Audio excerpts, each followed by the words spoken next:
Hello, great people. There's currently confusion and panic in the ruling APC in Lagos State as officials of the DSS invade the Lagos State House of Assembly. The office of the Speaker, Mojisola Meranda, was locked. The office of the Deputy Speaker was shut.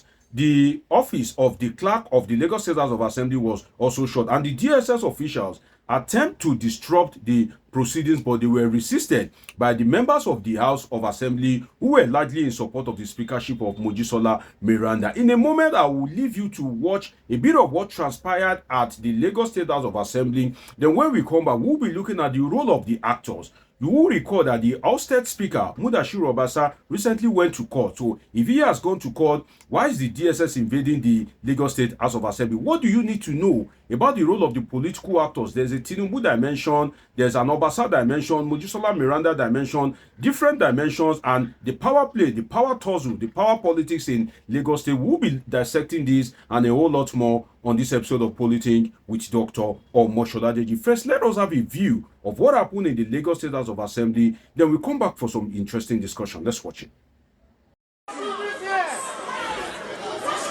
You cannot do this here. This is House of Assembly. You cannot do this here. You cannot do this here. This is House of Assembly. You cannot kill us. You cannot kill us. You cannot kill us. You will not kill us here. You cannot kill us. This is House of Assembly. You cannot kill us. What's wrong with you? Madam Speaker, wọ́n lè gbé bọ̀ wọlé wọn tó bẹ̀ nínú chamber. Madam Speaker, we want you. We want you. We want you. Oh no! Oh no! Oh no! You can't come into the chamber. This is a democracy. This is a democracy. There you have it. You just watch a bit of what transpired and in the Lagos State House of Assembly. Now let us look at something that is very important.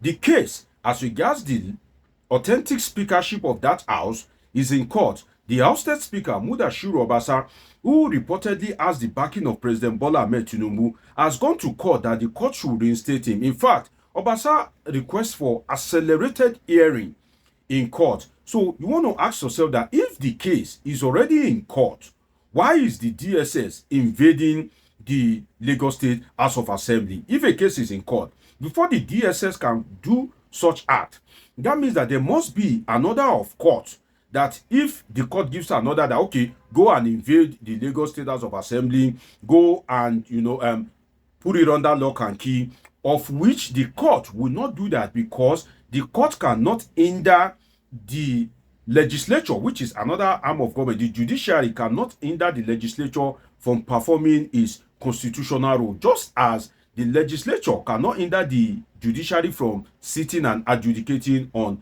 cases. So if this case is already in court, why the DSS? That is one question that the Bola Tinubu presidency and the political interested minds must answer to Nigerians. That you have already gone to court, why did you go to the you have already gone to court, why did you invite the DSS? Now let us look at something very important.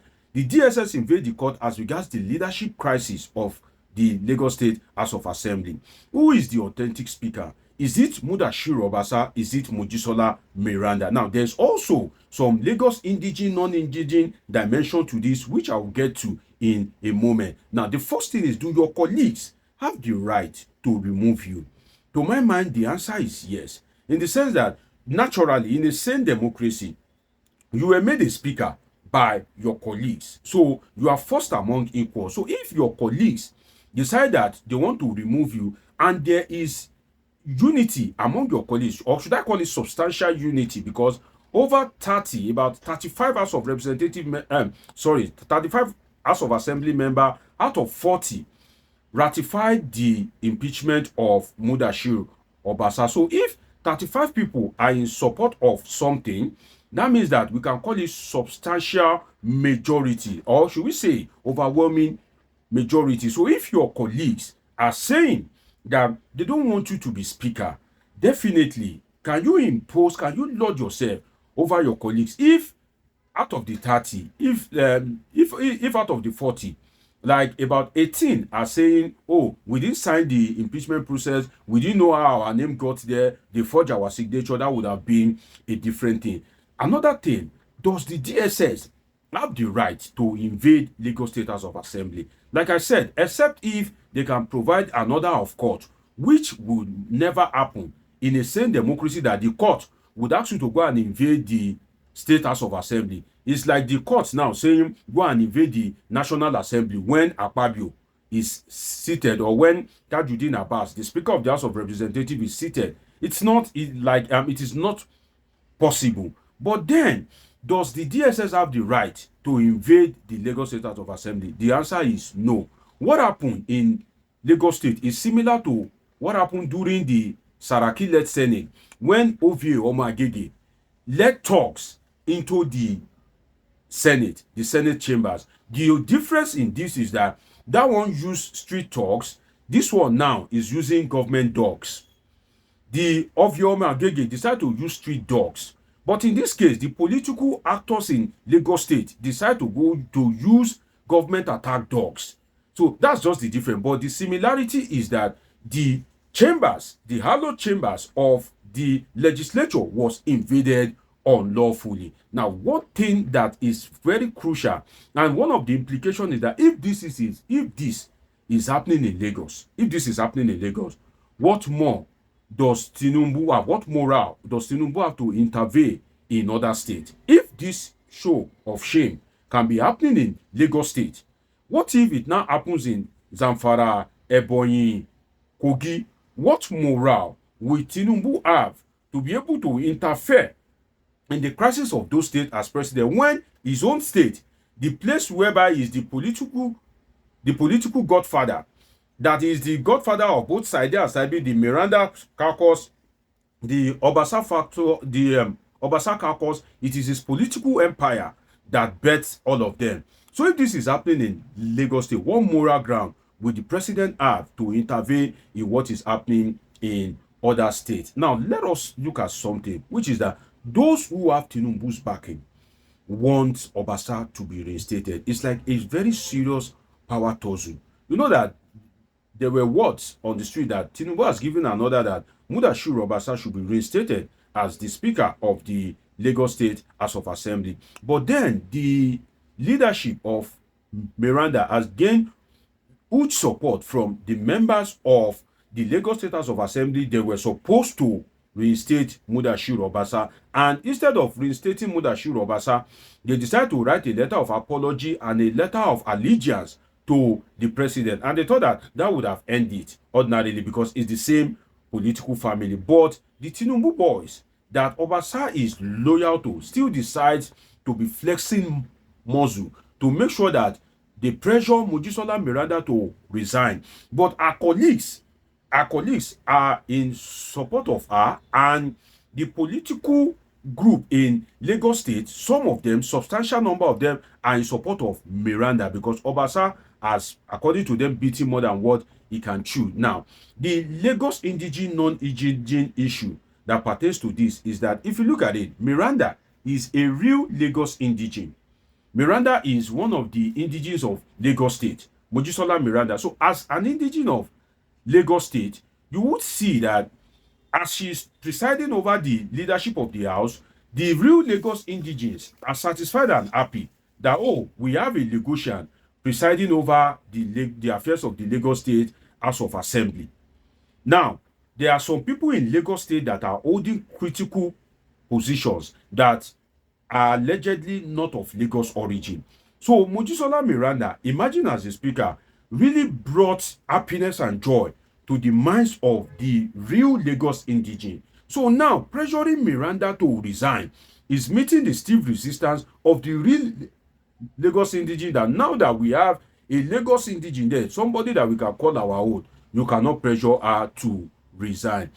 Now, the Tinubu boys needs to be very careful in the sense that the way they are conducting themselves, they are behaving like what I can call, with apologies to them, spoiled children, in the sense that they are bringing more ridicule to the president. They are exposing the president to political insult and political bullet day by day, because recently the governor of Osun State Ademola Adeleke announced that the nephew of the president, Boyega Oyetola, the immediate former governor of Osun State, that is using the police and the security agencies to intimidate and harass people in the state, that it's given unlawful directive to the security agencies. Now, the turn of Lagos State. The DSS is invading the Lagos State House of Assembly. So if you look at it, those that are close to the president, that are supposed to be bringing him, glory, that are supposed to be taking action that will earn him accolades, are the ones that are now behaving like sport children, that are bringing political ridicule and insult to the person of the president. We must not go without talking about the independence of the security agencies. How can we have a country where the security agencies cannot be able to distinguish between left from right, in the sense that if they call you to go and invade the Lagos State House of Assembly, you as a security expert, as a DSS for that matter, are you not supposed to ask, on what ground am I invading the Lagos State House of Assembly? Is it by order of court? Is it by a court judgment? But if that is not the case, democracy in Nigeria has been since 1999, this our recent democratic practice. So you are supposed to know as a DSS official that you are not supposed to invade the State House of Assembly. So if you decide to go and invade the State House of Assembly, that shows that you need to pay for it. You need to be punished for it, because you are supposed to be aware that you are not supposed to just go send your men to invade the Lagos State House of Assembly. And this is of something of concern, because during the era of Obasanjo, Yaradua, Jonathan, we don't know much about the operations of the DSS. They operate, to use street parlance, codedly. But now we are learning more of the DSS, particularly since the era of Muhammadu Buhari. They are exposing the DSS to a lot of operations that they are not even supposed to be involved in. And when that happens, you are dragging the reputation of the institution in the mud, because people will begin to drag the institution. Look at it now.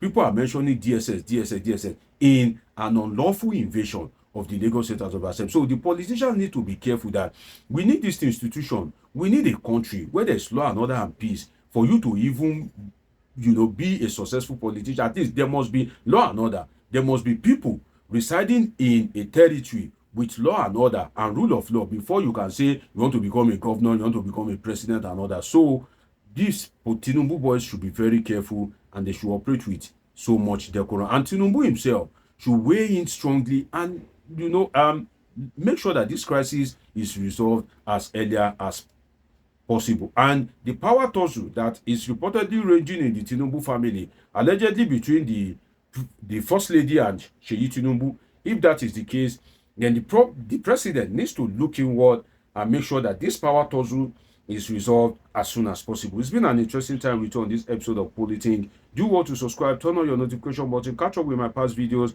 I have great interesting videos coming your way. See you in my next video. I love you all sincerely.